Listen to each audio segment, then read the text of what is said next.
and I'm doing a pumpkin bread. Yes, I got a lot of pumpkins that need to be used up. In the kitchen again today. Oh no, too many cooking videos, Northern Girl. I get it, I get it. I have so many pumpkins out there that I need to start using them up. So tonight I am making a pumpkin loaf with a twist. Because you got some of this. So this is gonna be getting swirled into our pumpkin loaf. Allie likes the sweet stuff. I'm not really big on sweets. So what I'm gonna do is after I'm done this, then I'm making myself my own batch of delicious pumpkin bread that is gonna be so cheesy and full of bacon bits. Like thinking about it now, it's gonna be garlicky and there's gonna be onions in there. Oh yeah, baby, we're making pumpkin loaves. I figured it would just be awesome to put out right around time for Thanksgiving. All of our American friends, happy Thanksgiving to you. And yeah, I just figured it would be a nice recipe to try out for Thanksgiving. And hey, we just had ours last month, so this is kind of like a little celebration in honor of our friends too. Because after this, I'm going to be making moose meat pies. Oh yeah, it's a busy night in the kitchen. Get things done. So in here, I already have 2 cups of flour, 1/2 teaspoon of salt, 1 teaspoon of baking soda, 1/2 teaspoon of baking powder, and I'm going in with the cloves right now. And you need ground cloves, 1 teaspoon, 1 teaspoon of cinnamon, and 1 teaspoon of nutmeg. 2 cups of sugar. It seems a little bit much, but that's what the recipe calls for. I don't know. I'm just gonna mix up all of our dry ingredients. 3/4 cups of unsalted butter. I don't have much butter left, but we'll see what we can get. And if not, we have our ghee, which is clarified butter that I did up in November of 21. So the recipe did not call for vanilla, and I think it would be a nice addition, so I'm just gonna go with a teaspoon. 2 eggs from our chickens. Everything's in our measuring cup, and I'm gonna get that whizzed up, and then we're gonna add it to our dry mix. Just hand mixing it, and then I'm gonna give it to the power mixer very soon. Good sunbeam. Still works.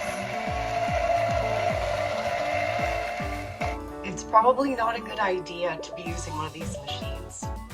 It's pretty sticky and messy. I'm not going to worry about cleaning the rest of it off because I am going to be making that cake mix. So yeah, just the lesson learned.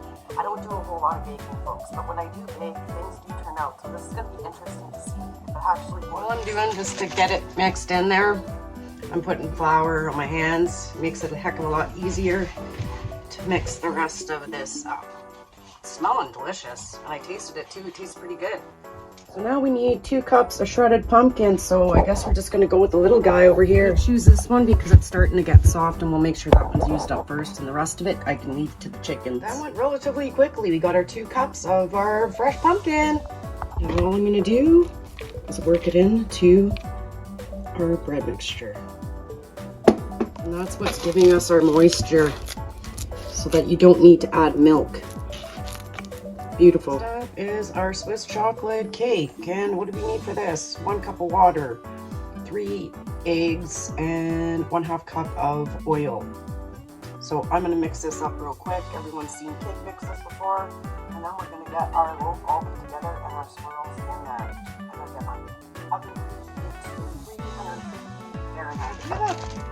We have a place here, they give away transport loads of food for free to everybody in the community every single week. Whether you're wealthy or poor, you're welcome to go and get free stuff. So this is where we got this whole pile of these cake mixes. So that's kind of cool.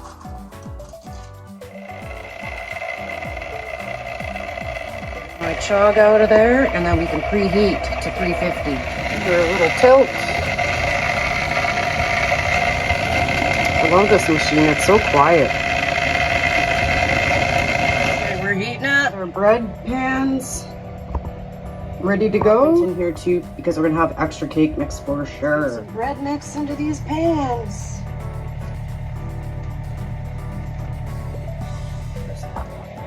For this one here, I kept it all flat.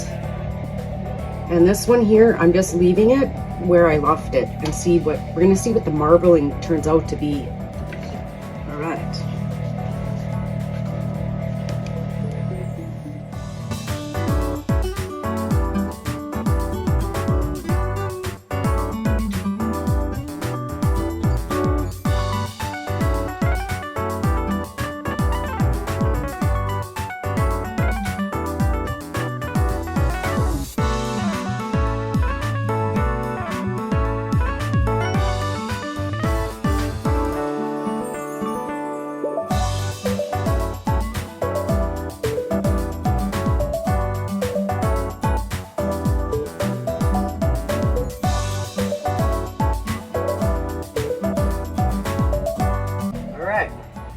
They're ready, but I'm gonna put more chocolate cake on. Okay, here's what they look like going in our muffins. Everything's gonna flatten right down and then start to bubble right up. Perfect fit in the oven. Away we go. Loaves are gonna have to go for 50 minutes, so I'm gonna have to take those muffins out sooner. So we are gonna set the timer for, the muffins aren't gonna take as long, so we're gonna go with 20 minutes. Okay, our timer went off for the 20 minutes. I still got a little bit to go. Still sticking on there. I don't know, another couple minutes. It's our bread. Our muffins are done. Time to get these on the cooling rack. Looking good. I will say that silicone, sure, it's easy to take the bread out of there, but you don't want to be moving anything around unless you had it on a sheet, a baking sheet, honestly, because look at it, it's bulging at the sides. Now we're gonna set the timer for 35 minutes, I want to say. Beeper's going off, time to get them out of the oven. One in the silicone's a little bit less than perfect. Not like my other banana breads that I made before. That's okay though. I can snack on these little bits. It's very good. Love it. And this one turned out just beautiful.